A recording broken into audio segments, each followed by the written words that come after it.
I, 33 male, knew my wife, 31 female, all of my life, but she and I hadn't started dating until about 10 years ago. We went to high school together, though we weren't really in the same circles. I was more athletic and involved in sports, and she was a bit of a bookworm who spent her full time in the library. I hate to say it, but I hardly even noticed her in high school. But at a reunion, we ran into each other and we really hit it off. I didn't even care about any of the other classmates in the room, I just wanted to talk to her. We ended up dating and a year later we got married. It all happened fast, but we felt like it was right. For the past 10 years of our marriage, we have never questioned that. A little over a year ago my sister-in-law was tragically diagnosed with lung cancer. The entire family was shattered by the news, especially my brother. Unfortunately, my sister-in-law wasn't able to fight off the cancer and she passed away about 3 months after the diagnosis. It was a horrible tragedy for the entire family and there was a hole left in our hearts. My wife had always been a very gentle, caring person, so she took it upon herself to make sure my brother was taken care of while he was in mourning. She would make food and bring it over to his house. She would make sure he was eating. She washed his clothes, and made sure he had someone to talk to. From the way it sounded, she was a rock for him in the hardest time of his life. Never in my wildest dreams would I have thought that the two of them were sleeping together. But I was so wrong. The first instance where I noticed something was off was when I showed up at my brother's house one day after my wife had told me she was going over there. I had a key and I never knocked on his door when I went to visit. So, I just walked in and hollered for them both. It took a minute for them to come and meet me, but they both came from the part of the house where the bedrooms were. Genuinely, I did not think anything could have been going on. I asked them what was going on and they told me that they were just tidying up the room. The three of us spent the rest of the night together at his house. I noticed that they were sitting somewhat close on the couch, but I didn't think much of it. I trusted them. One night while my wife and I were both at home, she got a text message from my brother. She told me that she would be going over there the following day and helping him go through some of his wife's belongings. I didn't have a problem with it, but I was starting to feel like she was too much of a crutch for him. I suggested that maybe instead of going over there, we should offer to pay for therapy for him. I figured it might be nice for him to have a professional to talk to. She just brushed it off and said that she would talk to him about it and see what he said the following day. Now, I knew that packing up some of his wife's belongings and figuring out what to do with them would be a big task. That is a big step in moving forward for anyone. I was a little hurt that he hadn't asked me to help him, but again my wife had been a major help to him since his wife passed. While I was driving home from work, I figured it might be nice to stop by and offer to help. I grabbed some takeout food and made my way over to my brother's house. When I unlocked the door to go in, I was about to holler and get their attention, but I heard some strange noises. They were unmistakably sex noises. I couldn't believe I was hearing something like that when my brother had just lost his wife. On top of that, he was there with my wife. I simply walked out of the house. I was shocked at the time and I didn't know how to process what I had just heard. I tried to rationalize it, thinking that maybe he had someone else there and it wasn't my wife. But when I got home and saw that she wasn't there, I knew that wasn't the case. I played it cool, thinking about how I wanted to move forward. I was 100% going to leave my wife and I was going to cut my brother off. Both of them completely shattered my trust. My wife returned home about an hour later and immediately went to take a shower. While she was in there, I walked into the bathroom and started brushing my teeth. It wasn't unusual for us to use the bathroom at the same time. That's one of the perks of married life, I guess. Her phone was on the counter, so I grabbed it. While she was showering, I looked through her messages with my brother and found dozens of text messages where they had both been recounting the times they shared together. My brother was frequently asking her to come over because he wanted to feel her again. I scrolled back to around the time when my wife first started going to visit him. I found messages where they confessed their feelings for each other. Apparently, my brother had put the first feelers out for the relationship. He told my wife that he had always had feelings for her in high school, but he was too nervous to ask her out. She told him that she had felt the same way. She went so far as to tell him that sometimes when she was sleeping with me, she would be imagining that it was him. I took screenshots of the messages and I sent them to myself before deleting them from her phone. I put it back down on the counter so she would never know that I even had them. I hated them both and I wanted them to suffer for what they did. As angry as I was that they betrayed me, I couldn't believe that they would disrespect my brother's late wife the way that they had. They were both unbelievably selfish and they needed to be called out for it. I gathered several of my family members, mostly the core family who had the biggest impact on my and my brother's lives. My brother and my wife were there, sitting right next to each other. We had a peaceful dinner together, and toward the end just outright told everybody what I discovered. My brother and wife tried to make it seem like I was crazy and nothing was going on. Then I pulled out my phone and read off quotes from the screenshots. They looked horrified as I read the messages. My mom asked my brother if what I said was true and I could hear the sadness in her voice. Everybody yelled at both of them for how disrespectful it was to my sister-in-law. It hadn't even been 6 months since she had passed away and he had started an affair with his sister-in-law. Everybody asked questions, and we found out that the affair started 2 months after his wife died. It was unbelievable to hear.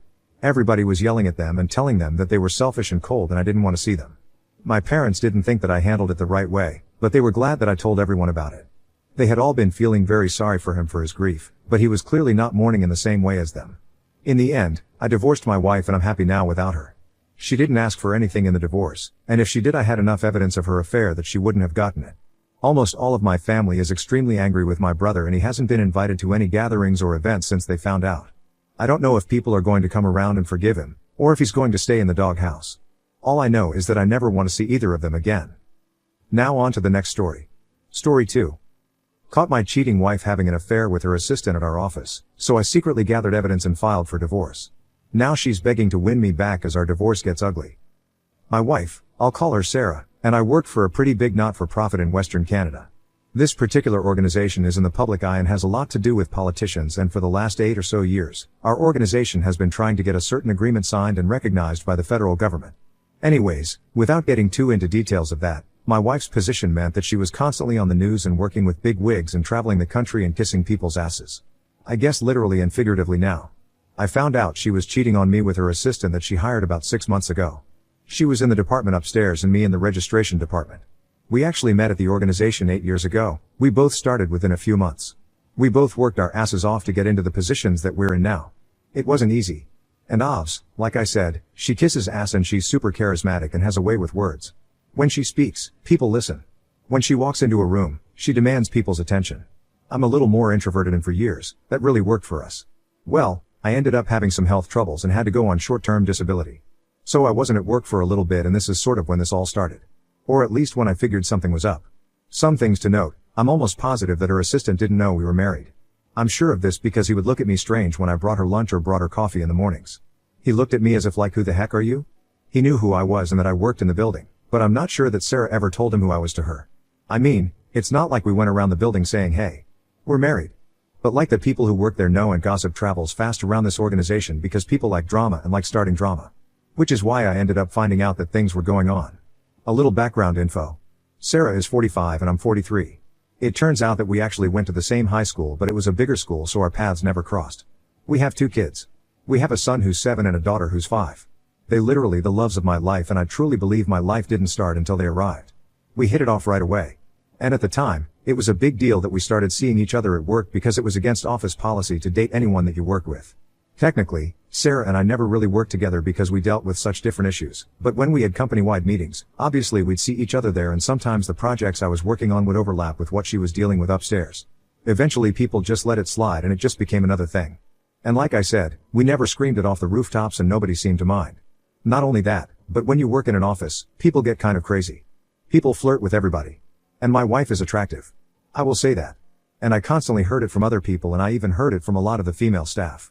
People in an office space get kinda horny. It's sort of pathetic in a way. So her assistant, I'll call him Trevor. He's 29. He has a political science degree. I'll admit it, he's a good-looking guy. And there was only about 12 men in the whole building compared to like 40 or so women. So we were outnumbered. And when Trevor started, these single ladies literally pounced at him. From the start, it seemed like Sarah could have cared less. She seemed all business. She didn't even bring him up to me really. I knew that she was hiring an assistant, but I didn't know that she hired a male. Not that there's anything wrong with that.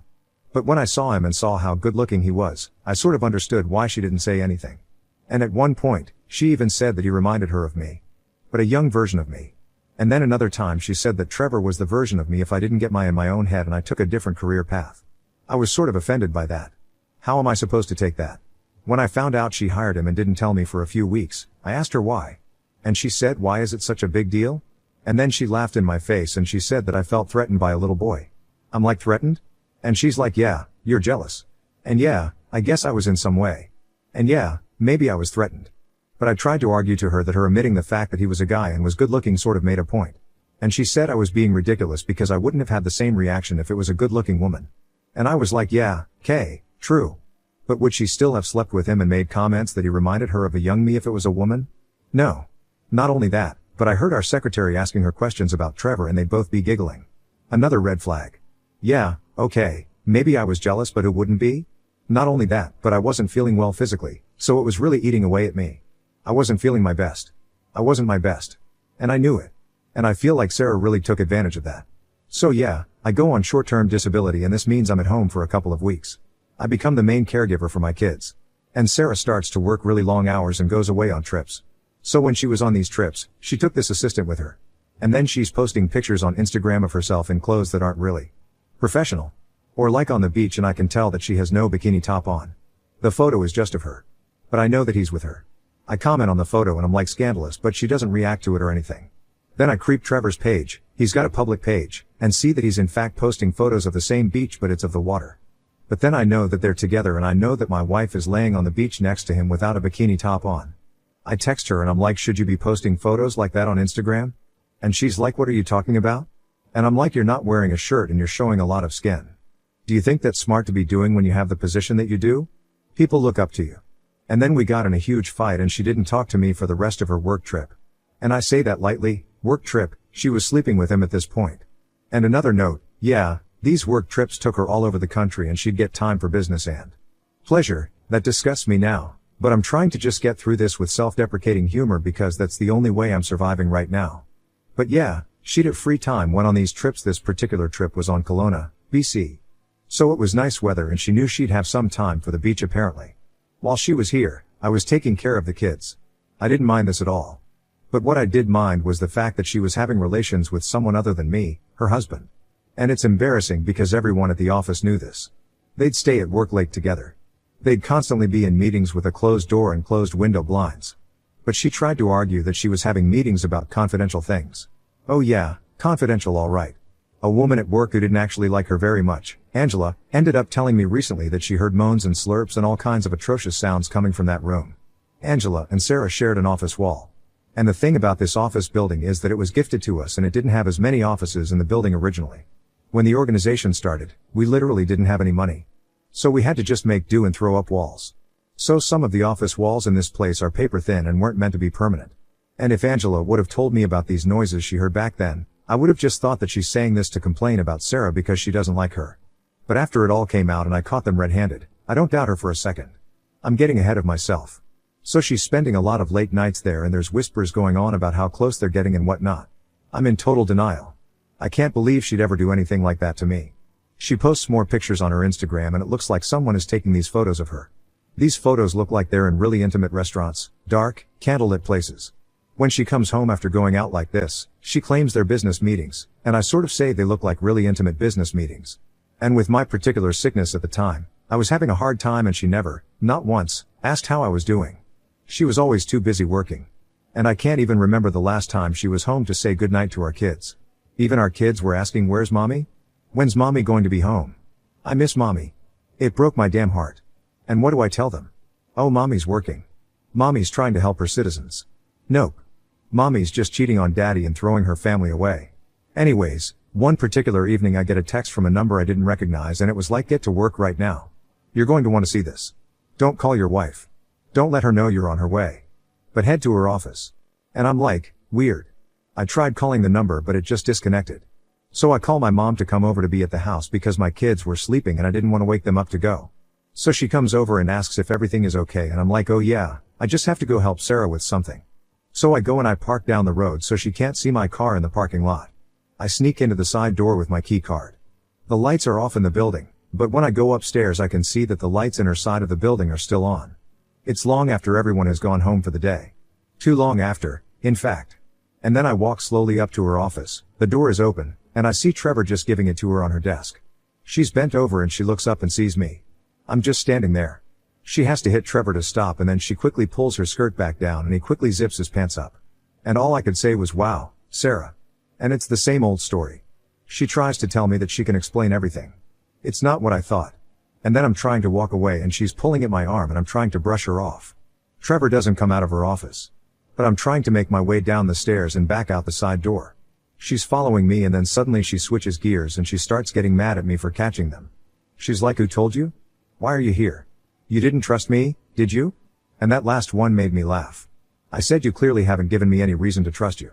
I mean, what did I just walk in on? But she's getting mad at me. She starts saying that I'm insecure and she can't be with someone who's like this, and then she starts attacking my illness and she's saying things that I'm not the man she married and I'm weak and bringing her down. I literally had to tell her to shut up and not come home. I got in my car and drove back home. So somehow word got around to what had happened and people from work started texting me asking if it was true and if I was okay. Yeah, in that order. Shortly after that I was supposed to get off of short-term disability. I asked to work from home for a little bit until I figured out what I wanted to do and how I was going to handle the situation. I knew that Sarah had the ability to pull the plug on my job, but I didn't want to lose my house or my kids, so I knew I needed this job. I needed to figure out my next move. First, I contacted my lawyer and I told them I wanted to start the divorce process. Well, where I'm from, we have to separate first. So I was like, yep, let's do that. Then, a few days after that, I get a message from the same random number that texted me before. It was a video. And the video was all shaky, but you could tell that it was Sarah and Trevor making out in her office, again, on her desk. They were wearing different clothes, so it wasn't the same night that I caught them. Then another message came in and it was another video. This time it was of Trevor and Sarah making out in her car in the parking lot. I saved them. All I replied was thank you and they responded with a thumbs up emoji. I sat there for a while wondering what I was going to do. I had to make it good. Then I knew there was an election coming up. And what I mean by that is that the person Sarah worked for had to be elected back into office. And the only way Sarah was going anywhere was if the person she worked for didn't get voted back in. So I contacted the person who was the opposition to Sarah's boss. I also happened to know that this person had a really good chance at getting in but just needed a little bit more endorsements. I figured that this whole thing with Sarah could really look back for Sarah's boss and their campaign. Well, when I contacted the opposition, I told them everything and sent them the videos that had been sent to me. I started endorsing this person and as soon as this happened. And the videos ended up getting spread all over the office. It totally divided the office. The organization had some really tense energy around it. And the whole process took about 5 months. During those 5 months, I had to go into the office and pretend like nothing was happening and that Sarah and I weren't going through a separation. But it was awkward, I'm not going to lie. And Trevor ended up getting let go. I don't even know exactly when, but Sarah let him go and then she hired some 18-year-old intern. The intern was a girl. But not only that, as soon as these women at the office found out that I was single, they were coming at me left, right, and center. I hadn't had this kind of attention in years. And honestly, it felt good. Sure, I flirted back. I'm not ashamed to admit that. But I'll never shit where I eat ever again. Been there. Done that. And my wife sucker punched me with a good-looking fuckboy. Sarah tried to come home a few times and was apologizing and she said she missed the kids, but I said she was never around before. She never mentioned anything about missing me or the kids, so the only thing that's changed is that she's going to lose it all in a matter of months. Legally, I had to give her some visitation rights, so she did have the right to come and see them at scheduled times, but I wouldn't be there. My mom was in the house though while this was happening because I didn't actually trust Sarah. She was very much the person who would try to pull a fast one and lock me out of the house or attempt to brainwash the kids against me. I wasn't going to let that happen. Anyways, when the election came, Sarah's boss didn't get in. Eureka. Sweet, sweet revenge. Within a week the opposition came in and they hired someone else to be their Sarah. Not only that, but I was given a $15,000 promotion. We still have a bit to go on this road to divorce, but I just wanted to share my story. Think twice about dating anybody at work. You never know who you'll catch bending them over the desk you chose together.